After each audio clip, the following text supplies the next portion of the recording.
ഞാൻ മാക്സിമം എൻ്റെ കാര്യങ്ങൾ സ്പെൻഡ് ചെയ്തിട്ട് മാത്രമേ പഠിക്കാൻ പോകുന്ന ഒരാളായിരുന്നു. ആഫ്റ്റർനൂൺ പോയി കുറേ ഈവനിങ് ഇറങ്ങും, അങ്ങനെ ചിലപ്പം നൈറ്റ് വരെയൊക്കെ ഇരിക്കും. പക്ഷെ എനിക്ക് ക്രാക്ക് ചെയ്യാൻ പറ്റിയെങ്കിൽ പിന്നെ ആർക്കും പറ്റും. പ്രിലിംസ് ആണോ മെയിൻസ് ആണോ ഏറ്റവും കൂടുതൽ ഒരു ആസ്പിറന്റിന് ടഫായിട്ട് ഫീൽ ചെയ്യുക? ആസ്പിറൻസിന് ഈ കറണ്ട് അഫയേഴ്സ് അല്ലെങ്കിൽ ഏറ്റവും കൂടുതൽ ബുദ്ധിമുട്ട് വരുന്നത് ഇപ്പം നീ പറഞ്ഞ പോലെ കറണ്ട് അഫയേഴ്സിലാണ്. നിനക്ക് എന്തെങ്കിലും സജഷൻ ഉണ്ടോ കറണ്ട് അഫയേഴ്സ് ബെറ്റർ ആക്കാനായിട്ട് അവർക്ക്? എൻ്റെ പാനൽ ഒഴിച്ച് ബാക്കി 2 പാനലും ഫുൾ മലയാളത്തിൽ സംസാരിച്ച ആ ഒരു ഹോപ്പിലാണ് പോയത്. പക്ഷേ എൻ്റെ പാനൽ ഫുൾ ഇംഗ്ലീഷ് ആയിരുന്നു. ഹലോ എവ്രിവൺ, ഞാൻ ഭയങ്കര ഹാപ്പി ആയിട്ടിരിക്കുന്ന ഒരു മൊമെന്റ് ആണിത്. കാരണം കുറച്ച് നാളുകൾക്ക് മുന്നേ തന്റെ അറ്റംപ്റ്റ് എല്ലാം നിർത്തി ഈ വർഷത്തോടെ ഞാൻ ഇതിനൊരു ബൈ ബൈ പറയുകയാണെന്ന് പറഞ്ഞ് എന്നെ കാണാവുന്ന ഒരു സ്റ്റുഡന്റ് ഉണ്ടായിരുന്നു സൈലത്തിൽ. ആള് എപ്പോഴോ ക്ലാസ്സിൽ ഞാൻ പറഞ്ഞത് കേട്ട് എനിക്ക് കുറേ ജിലേബിയൊക്കെ മേടിച്ചിട്ടാണ് എന്നെ കാണാൻ വരുന്നത്. So that he is going to stop this, ഇനി എക്സാം എഴുതുന്നില്ല. അന്ന് ഞാൻ അവനോട് പറഞ്ഞു, നീ ഒരു വട്ടം കൂടി ഒന്ന് ട്രൈ ചെയ്യണം, അല്ലെങ്കിൽ കുറച്ച് നാളൊന്ന് വെയിറ്റ് ചെയ്യണം. ഇത്തവണ പരീക്ഷയുടെ റിസൾട്ട് ഒന്നും വന്നിട്ടില്ലല്ലോ, അതിലൊരു നല്ല റിസൾട്ട് എന്തായാലും ഉണ്ടാവും എനിക്ക് ഉറപ്പുണ്ടെന്ന്. കാരണം നമ്മൾ പഠിപ്പിക്കുന്ന കുട്ടികളുടെ പൊട്ടൻഷ്യൽ നമുക്കറിയാം. കാരണം അവർ ക്രാക്കിയോ ഇല്ലയോ, അവരെങ്ങനെയാണ് നമ്മളോട് പ്രതികരിക്കുന്നത്, അവരെങ്ങനെയാണ് പഠിക്കുന്നത്, നമ്മൾ നിരന്തരം അത് നിരീക്ഷിക്കുന്നുണ്ട്. അപ്പോൾ എനിവേസ് അന്ന് അങ്ങനെ പറഞ്ഞു പോയൊരു സ്റ്റുഡൻ്റ് ആണ് എൻ്റെ അടുത്തുള്ളത്, Govind. Hi Govind, I am really happy. RRB POയും IBPS ക്ലർക്കും അല്ലേ? ഒരു വേടിക്ക് 2 പക്ഷി, അടിപൊളി. അന്ന് വിട്ടിട്ട് പോയിരുന്നെങ്കിൽ നീ ഹാപ്പി മൊമെന്റ് ഉണ്ടാവായിരുന്നോ? ഇല്ല. എനിവേസ് നമുക്ക് ഗോവിന്ദിന്റെ വിശേഷങ്ങൾ കേൾക്കാം. ഗോവിന്ദേ, പഠിച്ചേക്കാം, എന്താ പഠിച്ചേ? ഞാൻ BSc കമ്പ്യൂട്ടർ സയൻസ് ആയിരുന്നു. അത് കഴിഞ്ഞ് MCA ഡിസ്റ്റന്റ് ആയിട്ട് ചെയ്യുന്നുണ്ട്. ഓക്കെ, രണ്ടും. അതിന്റെ ഇടയിലാണ് ബാങ്കിങ്. ഇതിന് മുന്നേ കോമ്പറ്റേറ്റീവ് എക്സാംസ് എഴുതണം എന്ന് ഇങ്ങനെ പ്ലാൻ ചെയ്തിരുന്നോ? ബാങ്ക് എക്സാം എഴുതണം എന്ന്? PSc വീട്ട് അച്ഛനും അമ്മയും പറഞ്ഞ അങ്ങനെ എഴുതുന്നുണ്ടായിരുന്നു. പക്ഷേ ഇത് പെട്ടെന്ന് ഒരു ഡിസിഷൻ ആയിരുന്നു. സ്വന്തം ഡിസിഷൻ ആയിരുന്നോ? എൻ്റെ ഒരു ഫ്രണ്ട് എൻ്റെ അടുത്ത് ഒന്ന് പഠിക്കാന്ന് പറഞ്ഞു, അങ്ങനെ പോയി ഞങ്ങൾ ഒരുമിച്ച് പോയി ജോയിൻ ചെയ്തു. ബാങ്കിന് പഠിക്കാൻ ജോയിൻ ചെയ്തു. ഓക്കെ, ഈ ബാങ്കിങ് പഠിക്കാൻ തുടങ്ങിയതിന് ശേഷമുള്ള ജേർണി നമുക്കൊന്ന് നോക്കാം. അതായത് ഇപ്പം ഓരോ സബ്ജക്റ്റ് ഉണ്ടോ, കോണ്ട്, റീസണിങ്, ഇംഗ്ലീഷ്. അപ്പം അതിൽ ഏറ്റവും ഈസി ആയിട്ട് ഗോപിന് തോന്നിയ ഒരു സബ്ജക്റ്റും ഏറ്റവും ടഫായിട്ട് തോന്നിയ ഒരു സബ്ജക്റ്റും പറയുമോ? ഏറ്റവും ടഫ് കറണ്ട് അഫയേഴ്സും ആയിരുന്നു. ഇംഗ്ലീഷും അത്യാവശ്യം ടഫായിരുന്നു. ഈസി ആയിട്ട് തോന്നിയ റീസണിങ് ആണ്. ഓക്കെ, റീസണിങ് നന്നായിട്ട് ചെയ്യാൻ പറ്റുമായിരുന്നു. ശരി, സൈലത്തിൽ ജോയിൻ ചെയ്തത് ഏത് ബാച്ചിലോട്ടാ? ആദ്യം ഞാൻ ജോയിൻ ചെയ്തത് ഇംഗ്ലീഷ് പ്രോ ബാച്ചും, പിന്നെ അത് കഴിഞ്ഞ ഒരു വർഷം കഴിഞ്ഞ് മെയിൻസ് ബൂസ്റ്റർ ബാച്ച്. രണ്ടും ഹെൽപ്പ് ചെയ്തോ ഗോകുലിനെ? രണ്ടും അത്യാവശ്യം യൂസ്ഫുൾ ആയിരുന്നു. അപ്പോൾ ഈ ബാങ്ക് എക്സാം ജോയിൻ ചെയ്യുമ്പോൾ കുട്ടികളെല്ലാവരും ആദ്യം വിചാരിക്കും ഇതിപ്പോൾ ഭയങ്കര ടഫായിട്ടൊരു പരീക്ഷയാണ്, ഒട്ടും ക്രാക്ക് ചെയ്യാൻ പറ്റത്തില്ല, അല്ലെങ്കിൽ ഭയങ്കരമായിട്ട് നമ്മൾ കുറേ ഇൻവെസ്റ്റ് ചെയ്യണം. അങ്ങനെ എന്താണ് ഗോവിന്ദിന് തോന്നണേ? ഒരുപാട് ഇൻവെസ്റ്റ് ചെയ്യണം, ഒരുപാട് ടൈം പോവും. ഞാൻ മാക്സിമം എൻ്റെ കാര്യങ്ങൾ സ്പെൻഡ് ചെയ്തിട്ട് മാത്രമേ പഠിക്കാൻ പോകുന്ന ഒരാളായിരുന്നു. ആഫ്റ്റർനൂൺ പോയി കുറേ ഈവനിങ് ഇറങ്ങും, അങ്ങനെ ചിലപ്പം നൈറ്റ് വരെയൊക്കെ ഇരിക്കും. പക്ഷെ എനിക്ക് ക്രാക്ക് ചെയ്യാൻ പറ്റിയെങ്കിൽ പിന്നെ ആർക്കും പറ്റും. നിനക്ക് ക്രാക്ക് ചെയ്യാൻ പറ്റും, അതാണ് ഏറ്റവും വലിയ കോൺഫിഡൻസ്. എനിക്ക് പറ്റുമെങ്കിൽ എല്ലാവർക്കും പറ്റും അല്ലേ? ഓക്കെ, അപ്പം എങ്ങനെ മാത്സിനൊക്കെ നല്ല ഭയങ്കര അടിപുജിയായിരുന്നു പഠിക്കുന്ന സമയത്ത്? മാത്സും കമ്പ്യൂട്ടറും അത്യാവശ്യം മാർക്കുണ്ടായിരുന്നു. ബാക്കിയെല്ലാം ലോ ആയിരുന്നു. ഇംഗ്ലീഷ് എന്താ പാടായിട്ട് തോന്നാൻ? ഇംഗ്ലീഷ് എനിക്ക് 10th തൊട്ടേ ഇംഗ്ലീഷ് ഞാൻ വീക്കാണ്. എനിക്ക് ബേസ് അത്യാവശ്യം വളരെ വീക്കായിരുന്നു. പക്ഷേ ഇംഗ്ലീഷ് ബ്രോ ജോയിൻ ചെയ്തതിനു ശേഷം ബേസ് സെറ്റായി. പിന്നെ മെയിൻസ് ബൂസ്റ്ററും കൂടെ ആയപ്പോൾ അത് ഓക്കെ. ഇപ്പൊ ഇംഗ്ലീഷിനൊക്കെ നല്ല മാർക്ക് ഉണ്ടായിരുന്നു. എങ്ങനെ ഉണ്ടായിരുന്നു RRB PO ഒക്കെ മാർക്കൊക്കെ? നല്ലതായിരുന്നോ? 40, 32, 33 ആ റേഞ്ച് ഉണ്ടായിരുന്നു. പക്ഷെ എനിക്ക് ഓർമ്മയുണ്ട് അന്ന് എന്നെ ലാസ്റ്റ് കാണാൻ വന്നപ്പോഴത്തേക്ക് ഒരു പ്രതീക്ഷ ഉണ്ടായിരുന്നില്ല, എല്ലാ ഹോപ്പും ലോസ്റ്റ് ആയി എന്ന് പറഞ്ഞിട്ടല്ലേ വന്നത്. അതെന്താ പെട്ടെന്ന് അങ്ങനെ തോന്നാൻ, ഇത്രയും കോൺഫിഡന്റ് ആയിട്ട് എഴുതിയിട്ട്? അല്ല, 3 വർഷമായി. പിന്നെ ഇപ്പം ലാസ്റ്റൊക്കെ ആയപ്പോൾ എല്ലാ എക്സാമും ഒരേപോലെയായി. ഈസി ടഫ് എന്നൊന്നും പറയാനില്ല, എന്ത് വെച്ചാലും കുഴപ്പമില്ല എന്നേ പറയത്തുള്ളായിരുന്നു. അപ്പം അത് വെച്ച് നോക്കുമ്പോൾ ഓക്കെ. അല്ല, അപ്പോൾ ഞാൻ ചോദിക്കട്ടെ, 3 വർഷമായി എന്ന് പറഞ്ഞില്ലേ? ഈ നോർമലി ഒരു കുട്ടി ഒരു വർഷം 1.5 വർഷമൊക്കെ ആകുമ്പോഴേക്കും അയ്യോ എനിക്കിനി പറ്റില്ല. കാരണം നമുക്ക് ഒരു സിലബസ് പഠിച്ചുകൊണ്ട് തന്നെ ഒരു 20ഓളം പരീക്ഷ എഴുതാം. അപ്പം ഒരു വർഷം 20ഓളം പരീക്ഷ എഴുതിയിട്ട് ലൈക്ക് 0.25 പോയി എന്ന് വിഷമിച്ച് ക്വിറ്റ് ചെയ്യാൻ നിൽക്കുന്നുണ്ട്. ഗോവിന്ദിന് തോന്നുന്നുണ്ടോ? ഗോവിന്ദിന് അങ്ങനെ ഫീൽ ചെയ്തിട്ടുണ്ടാവുമല്ലോ ആ ഒരു ജേർണിയിൽ. അപ്പോൾ ഗോവിന്ദ് എങ്ങനെ പുഷ് ചെയ്തേ? ഫാമിലി നല്ല സപ്പോർട്ടായിരുന്നു. പിന്നെ അത്യാവശ്യം എനിക്കൊരു കോൺഫിഡൻസ് ഉണ്ടായിരുന്നു, കയറാൻ പറ്റും എന്നിട്ട് ആ ഒരു ഇതിലാണ് പോയത്. ലാസ്റ്റ് ഒരു ഇയറും കൂടെ നോക്കാം എന്ന് പറഞ്ഞാണ് ഈ വർഷം ഇരുന്നത്. അപ്പൊ ഓക്കെ, ശരി. അപ്പൊ ഇപ്പം എന്തായാലും ഒബ്വിയസ്ലി PO ആയിരിക്കുമല്ലോ അല്ലെ? ക്ലർക്കും ഉണ്ട്, PO ഉണ്ട്. PO ആയിരിക്കും പോകുന്നത്. ശരി, ആദ്യമേ PO ആയിരുന്നോ മനസ്സിൽ? എനിക്ക് ആദ്യം തൊട്ടേ RRB PO കിട്ടണമെന്ന് ഭയങ്കര ഒരു ആഗ്രഹമായിട്ടായിരുന്നു. അതെന്താ അങ്ങനെ ഒരു ആഗ്രഹം തോന്നുന്നത്? നമുക്ക് കേരളത്തിൽ തന്നെ നിൽക്കാം, നമ്മുടെ ഫാമിലി ഫ്രണ്ട്സ് എല്ലാം അടുത്ത് കിട്ടും, അങ്ങനെ ഒരു ഇതുണ്ടായിരുന്നുണ്ട് RRB PO. അപ്പൊ ഞാൻ ഇനി ഓരോ സബ്ജക്ട് വൈസ് ആയിട്ട് ചോദിക്കാം. ഓരോ സബ്ജക്റ്റിലും ഗോവിന്ദിന് ഏറ്റവും ഓക്കെ ആയിരുന്ന ഏരിയ അല്ലെങ്കിൽ ഏറ്റവും ടഫായിട്ട് ഗോവിന്ദ് എങ്ങനെയാണ് ആ സബ്ജക്ട് പഠിച്ചതെന്ന് നമുക്ക് ആസ്പിറൻസിന് വേണ്ടിയിട്ട് ഒന്ന് ഷെയർ ചെയ്യാം. ഇപ്പൊ റീസണിങ് എങ്ങനെ ഉണ്ടായിരുന്നു? റീസണിങ് ഈ പസിലും പിന്നെ ഇൻപുട്ട് ഔട്ട്പുട്ട് വരുന്നതൊക്കെ കുറച്ച് ഡിഫിക്കൽട്ടായിരുന്നു. ബാക്കിയെല്ലാം കുഴപ്പമില്ലാതെ മാർക്കും ഉണ്ടായിരുന്നു, അറ്റംപ്റ്റ് ചെയ്യാൻ പറ്റുന്നുണ്ടായിരുന്നു. അപ്പം പഠിത്തമൊക്കെ എങ്ങനെയായിരുന്നു? അതിനെങ്ങനെ പ്ലാൻ ചെയ്ത് പഠിച്ചേ റീസണിങ്ങിന്റെ? അതിന് സെപ്പറേറ്റ് ഞാൻ വീഡിയോസ് കാണും. പിന്നെ ഈ സൈലത്തിന്റെ മെയിൻസ് ബൂസ്റ്ററും എല്ലാം അത്യാവശ്യം ഹെൽപ്ഫുൾ ആയിരുന്നു. അതിന് സെപ്പറേറ്റ് ഒരു ബാച്ചിന് ഒരു ക്ലാസ് ഉള്ളതുകൊണ്ട് അതെല്ലായിരുന്നു കാണുമായിരുന്നു. ഓക്കെ. യൂഷ്വലി നമ്മൾ പൊതുവെ ബാങ്ക് എക്സാമിലേക്ക് ഇറങ്ങി കഴിഞ്ഞാൽ പ്രിലിംസിനാണ് കൂടുതൽ ക്ലാസ്സസ് ഉണ്ടാവുക അല്ലേ? മെയിൻസ് ബൂസ്റ്റർ ക്ലാസ് എന്ന് കേട്ടിട്ട് അത് എനിക്കൊന്ന് സൈലത്തിലെ ഫസ്റ്റ് മെയിൻസ് ബൂസ്റ്റർ ബാച്ചിന്റെ ക്ലാസ് ആയിരുന്നു. അപ്പം അങ്ങനെ അത് മെയിൻസ് ബൂസ്റ്റർ ആയതുകൊണ്ടാണോ ജോയിൻ ചെയ്തേ? അതെ, എനിക്ക് കഴിഞ്ഞ 2 വർഷമായിട്ടും പ്രിലിംസ് എല്ലാം കിട്ടുന്നുണ്ട്. മെയിൻസിൽ ചെറിയ പോയിന്റിനെ പൊക്കിക്കൊണ്ടിരുന്നത്. അപ്പോൾ ഞാൻ പിന്നെ പ്രിലിംസ് ഓക്കെ ചെയ്തുകൊണ്ട് ആ ബാച്ച് എന്തായാലും ഹെൽപ്പ് ചെയ്തു. പ്രിലിംസ് അങ്ങനെ ടൈം ഇൻവെസ്റ്റ് ചെയ്യത്തില്ലായിരുന്നു. ഓക്കെ. ഒരു 2 വീക്സ് മുമ്പ് മോക്ക് ചെയ്യുന്ന മാത്രമേ ഉള്ളൂ, അത്രേ ഉള്ളൂ. അപ്പം റീസണിങ്ങിന് വീഡിയോസ് കാണുമായിരുന്നു, പിന്നെ പ്രാക്ടീസ് ചെയ്യായിരുന്നു. ഓക്കെ. പ്രാക്ടീസ് എന്ന് വെച്ച് കഴിഞ്ഞാൽ എങ്ങനെയാണ് പ്രാക്ടീസ് ചെയ്യുന്നത്? മോക്ക് ചെയ്യും. ഡെയിലി എത്ര എണ്ണം ചെയ്യുമായിരുന്നു? ഡെയിലി മെയിൻസ് എക്സാമിന് 1 മാസം മുമ്പ് തന്നെ ഒരു ഫുൾ മോക്ക് ചെയ്യും, ഡെയിലി ഫുൾ മോക്ക് ചെയ്യും, പിന്നെ സെക്ഷനിൽ ചെയ്യും. അത് ഭയങ്കര ഹെൽപ്ഫുൾ ആയിരുന്നു അത്. ശരി, ഇനി അടുത്തത് കോണ്ട്. എല്ലാവർക്കും പേടിയാതാ. ഈ ബാങ്ക് എക്സാമിൽ ഇറങ്ങുന്ന എല്ലാവരും ആദ്യം പേടിയോടെ കാണുന്ന കോണ്ടാണ്. നിനക്ക് കോണ്ടിനെ പേടിയായിരുന്നില്ല, നീ പറഞ്ഞപ്പോൾ എനിക്ക് മനസ്സിലായി. എന്നാലും അത് പഠിക്കാൻ കുറച്ച് ടഫാണല്ലോ, കാൽക്കുലേഷൻ സ്പീഡൊക്കെ. അപ്പം അതെങ്ങനെ ക്രാക്ക് ചെയ്തു? അതും ഈ സെയിം തന്നെയാണ്. വീഡിയോസും മോക്ക് തന്നെയാണ് നല്ല യൂസ്ഫുൾ ആയിരുന്നത്. വീഡിയോസ് നീ കാണുമെന്ന് വെച്ച് കഴിഞ്ഞാൽ നിങ്ങൾ യൂട്യൂബിൽ വീഡിയോസ് കാണും? യൂട്യൂബ് വീഡിയോസും അത് പ്രാക്ടീസ് ചെയ്യും. പിന്നെ കണ്ട വീഡിയോസിന്റെ സാറ്റർഡേ സൺഡേ ആകുമ്പോൾ ഒന്നും കൂടെ ചെയ്യും. ഓക്കെ. അങ്ങനെ റിപ്പീറ്റ് ചെയ്ത് നമുക്ക് ആ ഒരു പാറ്റേൺ കാണുമ്പോൾ മനസ്സിലാവും ഇതെങ്ങനെയാണ് ചെയ്യേണ്ടതെന്ന്. ക്ലാസ്സിലെ വീഡിയോസ് ഒന്നും നീ കാണാറില്ല? ക്ലാസ്സിലെ വീഡിയോസും ലൈവ് കൂടുതലും ഇംഗ്ലീഷും റീസണിംഗ് കൂടുതൽ കയറിക്കൊണ്ടിരുന്നത്. ബാക്കി റെക്കോർഡിംഗ് ആകുന്നുണ്ട്. Okay. So coming to the next one, ഇംഗ്ലീഷിൽ എന്തായിരുന്നു ബുദ്ധിമുട്ട്? എന്തായിരുന്നു പ്രശ്നം? ഞാൻ ക്വസ്റ്റ്യൻ കാണുമ്പോൾ നമ്മളത് 2 പ്രാവശ്യം വായിച്ചിട്ട് ഇത് മാച്ച് ആവുമല്ലോ എന്ന് നോക്കിയാൽ വായിക്കുമ്പോൾ ഇമ്പമുള്ളതാണ് ഉത്തരം അല്ലേ? അങ്ങനെ എഴുതി വെക്കുമായിരുന്നു. പക്ഷെ അത് എല്ലാം എറർ വന്ന് അവസാനം മാർക്ക് വളരെ കുറവായിരുന്നു. 15-16 വന്നുകൊണ്ടിരുന്ന സമയത്ത് ഞാൻ മെസ്സേജ് അയച്ച് ഞാൻ ആ ക്ലാസ്സിൽ ജോയിൻ ചെയ്തു. എനിക്ക് ഓർമ്മയുണ്ട്, എനിക്ക് ഫസ്റ്റ് ടെലഗ്രാമിൽ മെസ്സേജ് അയച്ചിരുന്നു. ഓക്കെ, ശരി. എന്നിട്ട് അങ്ങനെ ഇംഗ്ലീഷ് പ്രോയിൽ ജോയിൻ ചെയ്തു. അപ്പോൾ അത് ബേസ് ഓക്കെ ആയി. പിന്നെ പ്രിലിംസിനൊക്കെ നല്ല മാർക്ക് കിട്ടാൻ തുടങ്ങി. മെയിൻസിന് ചെറിയ ഡിഫറൻസിൽ എനിക്ക് മാർക്ക് വേരിയേഷൻ എന്ന് പറഞ്ഞു. അതായത് നീ പ്രോയിൽ ജോയിൻ ചെയ്യുന്നതിന് മുന്നേ ഉള്ള ഒരു മാർക്കും അതിനുശേഷം നിനക്ക് ഒരു ഫീൽ ചെയ്ത ഒരു ഡിഫറൻസ് ഒന്നും. കാരണം ഇതിപ്പോൾ കേൾക്കുന്നവർ വിചാരിക്കില്ല, ഓക്കെ ഇതിന് ഡിഫറൻസ് ഉണ്ട്. എത്ര ഡിഫറൻസ് ഉണ്ടെന്ന് അവർക്ക് അറിയില്ലല്ലോ. എനിക്കൊരു 15-16 ഒക്കെയാണ് മെയിൻസിന് കിട്ടിക്കൊണ്ടിരുന്നത്. അതൊരു 20 above അല്ലെങ്കിൽ 40 to 30 above ആയി. അത് നല്ലൊരു സ്കോറാണ്. ഓക്കെ. അപ്പൊ ഇംഗ്ലീഷ് എങ്ങനെയാണ് നീ പഠിച്ചത്? ഞാൻ മെയിൻസിന്റെ മോക്കും ചെയ്യും, അത് അനലൈസ് ചെയ്യുമായിരുന്നു. പിന്നെ ക്ലാസ് മോക്ക് അനാലിസിസ് ചെയ്യുമായിരുന്നു. Very good. മോക്ക് അനാലിസിസ് ചെയ്യുന്നത് വളരെ ഇമ്പോർട്ടന്റ് ആണ്. നമ്മൾ എപ്പോഴും കുട്ടികളോട് പറയാറുണ്ട്, പ്രിലിംസിന്റെയും മെയിൻസിന്റെയും മോക്ക് എടുത്തിട്ട് എല്ലാവരും മോക്ക് എടുക്കും, അത് കഴിഞ്ഞ ഉടനെ അത് കഴിഞ്ഞു, പിന്നെ അതിലേക്ക് തിരിഞ്ഞു നോട്ടെ, എന്നിട്ട് പറയും മിസ്സേ മാർക്കില്ല. അപ്പോൾ ശരിക്കും നമ്മളൊരു മോക്ക് കഴിഞ്ഞാൽ മോക്ക് പോയി അനലൈസ് ചെയ്ത് എന്തുകൊണ്ട് എനിക്ക് ക്വസ്റ്റ്യൻ തെറ്റി, ഏതൊക്കെ ടോപ്പിക്കിലാണ് കുറവെന്ന് നോക്കണ്ടേ. അപ്പം അങ്ങനെ ചെയ്തു നീ.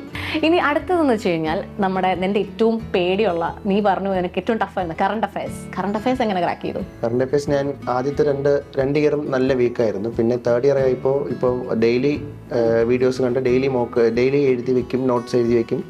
അത് വായിക്കത്തൊന്നുമില്ല, അത് എഴുതി വെക്കും. അത് കഴിഞ്ഞിട്ട് അത് വീക്കിലി വരുമ്പോൾ വീക്ക്ലി വീഡിയോസ് കണ്ട് അത് എഴുതി വെക്കുമായിരുന്നു. പിന്നെ എഴുതി വെക്കുന്ന മാത്രമേ ഉള്ളൂ. എഴുതി വെക്കുമ്പോൾ എനിക്ക് അത്യാവശ്യം ഒരു ഗ്രാസ്പിംഗ് അത് ആ ഒരു ഇത് കിട്ടും. പിന്നെ വീക്ക്ലി മോക്ക് ചെയ്യും. അപ്പൊ ഇനി നമുക്ക് പ്രിലിംസും മെയിൻസും നോക്കാം. പ്രിലിംസ് ആണോ മെയിൻസ് ആണോ ഏറ്റവും കൂടുതൽ ഒരു ആസ്പിറന്റ് ടഫായിട്ട് ഫീൽ ചെയ്യാം? മെയിൻസ് ആയിരിക്കും. എന്തുകൊണ്ടാണ് അങ്ങനെ പറയാൻ തോന്നാൻ റീസൺ? മീൻസ് കറണ്ട് അഫയേഴ്സ് വരുന്നോണ്ടാണോ അതോ നിന്റെ പേഴ്സണൽ ആയിട്ടുള്ള? പ്രിലിംസ് നമുക്ക് കുറച്ചൊന്ന് ടൈം ഇൻവെസ്റ്റ് ചെയ്താൽ പ്രിലിംസ് നമുക്ക് സെറ്റ് ആക്കാൻ പറ്റും. പക്ഷേ മെയിൻസ് കുറച്ച് ടഫുമാണ്. നമുക്കത് ഇരുന്ന് നല്ലപോലെ ഒന്ന് പഠിച്ചാലേ അതിന്റെ ആ ഒരു ലോജിക്ക് കിട്ടത്തുള്ളൂ. ഇത് ഞാൻ ചോദിക്കാൻ റീസൺ വേറൊന്നുമല്ല. നോർമലി ആസ്പിറൻസ് എന്താ വിചാരിക്കുന്ന അറിയോ? പ്രിലിംസ് കിട്ടിയാൽ ജോലി കിട്ടി എന്നാണ്. അപ്പോൾ ഒരു മെയിൻസിന് വേണ്ടിയിട്ട് ഇൻവെസ്റ്റ് ചെയ്യുന്നത് വളരെ കുറവായിരിക്കും. അപ്പോൾ അതുകൊണ്ട് വർഷവും എനിക്ക് പ്രിലിംസ് കിട്ടുന്നുണ്ടായിരുന്നു. മെയിൻസിലാണ് എല്ലാം ചെറിയ മാർക്കിന് മെയിൻസിലാണ് പൊയ്ക്കൊണ്ടിരുന്നത്. അപ്പോൾ മെയിൻസിൽ നമ്മൾ പ്രിപ്പറേഷൻ, മെയിൻസിനെ ആദ്യമേ കണ്ടുകൊണ്ട് പ്രിപ്പറേഷൻ സ്റ്റാർട്ട് ചെയ്യണം അല്ലേ? ഞാൻ കഴിഞ്ഞ വർഷം ഈ റീസ്റ്റാർട്ട് ചെയ്തപ്പോൾ പ്രിലിംസിന് ഇമ്പോർട്ടൻസ് കൊടുത്തതേ ഇല്ല. മെയിൻസ് മാത്രമേ ആദ്യമേ മെയിൻസ് ആയിട്ടാണ് പ്രിപ്പയർ ചെയ്തത്. ഓക്കെ. അപ്പോൾ ഈ ഒരു ജേർണിയിൽ, അതായത് ഈ ബാങ്ക് എക്സാമിൻ്റെ ജേർണിയിൽ ലൈക്ക് കുറേ സ്ട്രെസ്സും കാര്യങ്ങളൊക്കെ ഉണ്ടാവുമല്ലോ. ആസ് എൻ ആസ്പിറൻറ്റ് ഒരുപാട് പ്രഷറും സ്ട്രെസ്സും ഒക്കെ അനുഭവിച്ചിട്ടുണ്ടാവുമല്ലോ. ഇപ്പം നീ ഇതെല്ലാം ക്രാക്ക് ചെയ്തിട്ടിരിക്കുകയല്ലേ, ആ സ്ട്രെസ്സും പ്രഷറും ഒക്കെ ശരിക്കും ഇതിനൊരു വളമായി എന്ന് തോന്നുന്നുണ്ടോ ഈ ഒരു ജേർണിക്ക് അല്ലെങ്കിൽ ഈ ഒരു ഗ്രോത്തിന്? അതെ, അങ്ങനെയാണെങ്കിലും നമുക്ക് ഇനി കുറച്ച് എൻജോയ് ചെയ്യാലോ എന്നൊരു ഇതായി മനസ്സിലൊരു അങ്ങനെ ഇതുണ്ട്. ഇനി കുറച്ചാൾ എൻജോയ് ചെയ്യാം. അപ്പൊ ഞാൻ ചോദിക്കട്ടെ, അന്ന് തന്നെ ലാസ്റ്റ് കാണാൻ വന്നപ്പോൾ എല്ലാം നിർത്തുകയാണെന്നൊരു ഡയലോഗ് പറഞ്ഞില്ലേ? ഈ ഒരു ഇയർ കൊണ്ട് നോക്കിയിട്ടില്ലെങ്കിൽ വേറെ എന്തെങ്കിലും നോക്കാം എന്നൊരു മൈൻഡിലായിരുന്നു. എന്ത് പറ്റി അങ്ങനെ തോന്നാൻ? എന്നാലും വീട്ടിലും പ്രഷറില്ല, എന്നാലും നമുക്കൊരു 3 ഏജ് ആയി, 26 ആയി. അപ്പോൾ വേറെ എന്തെങ്കിലും നോക്കാം എന്നൊരിത് വന്നു. ഓക്കെ, എനിവേസ് ഇത് ഈ ഒരു കംപ്ലീറ്റ് സൈലത്തിൻ്റെ കൂടെയുള്ള ജേർണിയെ കുറിച്ച് പറയാം. ഈ സൈലത്തിൽ ജോയിൻ ചെയ്തതിന് ശേഷം ഉണ്ടായിരുന്ന ഒരു, ഇപ്പം ക്ലാസ്സസിൻ്റെ കാര്യം പറഞ്ഞു, ആ ഒരു ഷിഫ്റ്റ് എങ്ങനെ ഉണ്ടായിരുന്നത്? അതിന് മുന്നേ മേ ബി വേറെ ഇൻസ്റ്റിറ്റ്യൂട്ടിലൊക്കെ പഠിച്ചിട്ടുണ്ടാവും. But what is different? എന്ത് സൈലത്തിൽ എന്ത് ഡിഫറൻസ് ഫീൽ ചെയ്തു? എനിക്ക് ഈ ഓഫ്ലൈൻ ക്ലാസ് ആണ് ഞാൻ കൂടുതലും പ്രിഫർ ചെയ്യുന്നത്. ഓൺലൈൻ ഞാൻ അങ്ങനെ പ്രിഫർ ചെയ്യാറില്ല. പക്ഷേ ഇത് നമുക്കൊരു ഓൺലൈൻ ആണെന്ന് ഒരു ഫീൽ വരാതെ നമുക്കത് നമ്മളെ ടാക്കിൾ ചെയ്ത് നമുക്ക് ഓക്കെ ആയിരുന്നു. നമുക്കൊരു ഓൺലൈൻ ഓഫ്ലൈൻ ഇല്ലാതെ നമുക്ക് ആ ഒരു ക്ലാസ് കൊണ്ടുപോകാൻ പറ്റി. അത് ഓഫ്ലൈൻ അല്ല, ബട്ട് സ്റ്റിൽ ഓഫ്ലൈൻ ഒരു ഫീൽ ഉണ്ടായിരുന്നു. ഓക്കെ, അപ്പോൾ റെക്കോർഡിംഗ് കാണുന്നത് കോണ്ട് മാത്രം, അതുകൊണ്ടാണോ ഇംഗ്ലീഷും റീസണിങ്ങും ഒക്കെ ഓൺലൈൻ ക്ലാസ് ലൈവ് കണ്ടുകൊണ്ടിരുന്നത്? അതെ. ഓക്കെ, അത് നിന്നെ ഹെൽപ്പ് ചെയ്തു. അപ്പോൾ എനിക്ക് തോന്നുന്നു ലൈവ് ക്ലാസ്സസ് കാണുന്നത് കുറച്ചും കൂടി കറക്റ്റ് ആയിട്ട് നമുക്ക് ഡൗട്ടൊക്കെ ക്ലിയർ ചെയ്ത് പോകാൻ ഒരു ഹെൽപ്പല്ലേ? ഹെൽപ്പാണ്, പ്രത്യേകിച്ച് ഇംഗ്ലീഷിനും കറണ്ട് അഫയേഴ്സിനും റീസണിങ്ങിനും ഒക്കെ ഓക്കെയാണ്. ഓക്കെ, അതായത് ഞാൻ ചോദിക്കാൻ റീസൺ, ഇപ്പം നമ്മൾ പുതിയൊരു ബാച്ച് തുടങ്ങുമ്പോൾ, എസ്പെഷ്യലി ഓൺലൈൻ ബാച്ച് തുടങ്ങുമ്പോൾ നോർമൽ ആസ്പിറൻസ് ഫീൽ ചെയ്തൊരു കാര്യമാണ്, നമുക്ക് ഓഫ്ലൈനിൽ കിട്ടുന്ന ആ ഒരു സാധനം ഓൺലൈനിൽ കിട്ടുമോ? പക്ഷേ എനിക്ക് ഇവിടെ ആ ഒരു ഡിഫിക്കൽട്ടി തോന്നിയില്ല. എനിക്ക് ഓക്കെ ആയിരുന്നു. എനിക്ക് സെയിം ഒരു ഓഫ്ലൈൻ ഇത് തന്നെ കിട്ടി. ആ ഒരു ഓഫ്ലൈൻ്റെ ഒരു സാധനം അതിനേക്കാളും ബെറ്റർ ആയിട്ട് ഫീൽ ചെയ്തോ?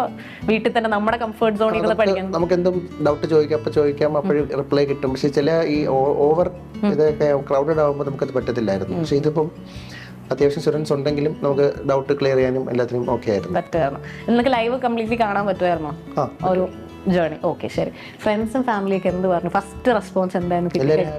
എല്ലാവരും ഹാപ്പിയാണ്. എപ്പോഴും ഇങ്ങനെ കൂളായിട്ട് ഇങ്ങനെ കാമായിട്ടിരിക്കുന്ന ഒരാളാണോ?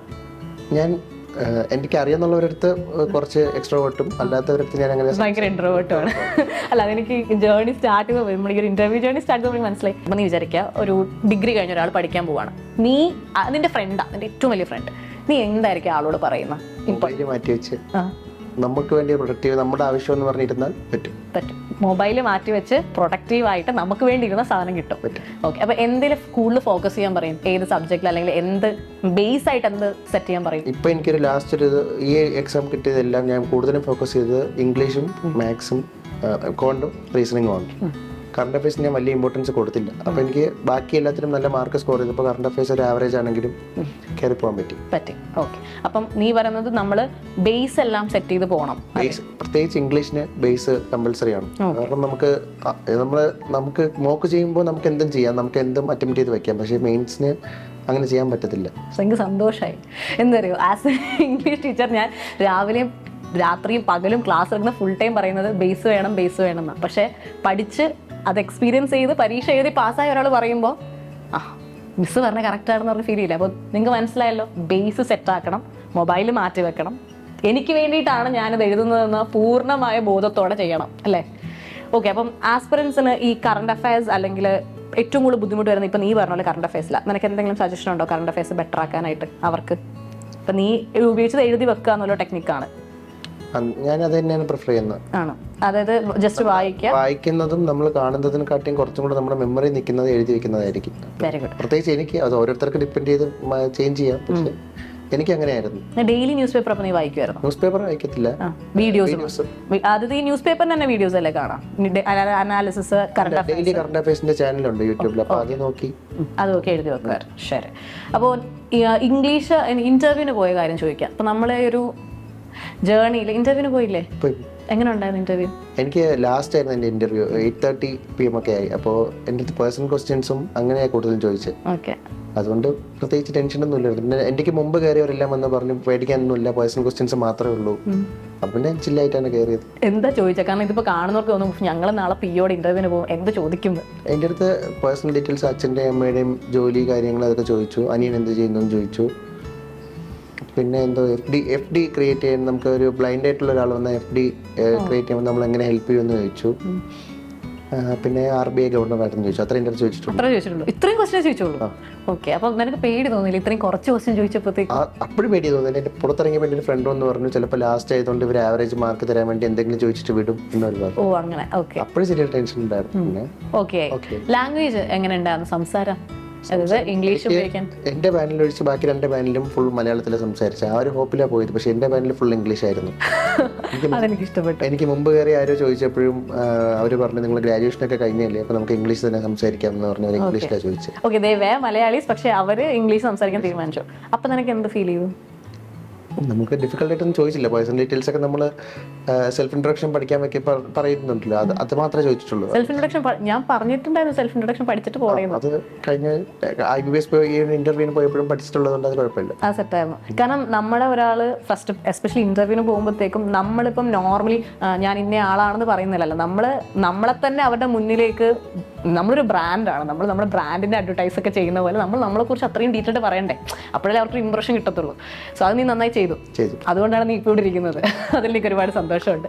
അപ്പോൾ ഇന്റർവ്യൂ ഭയങ്കര നന്നായിട്ട് ചെയ്തു. ഇനി ക്ലർക്കിന്റെ റിസൾട്ട് വന്നപ്പോൾ അതിലും കിട്ടി, അപ്പം എന്ത് തോന്നി?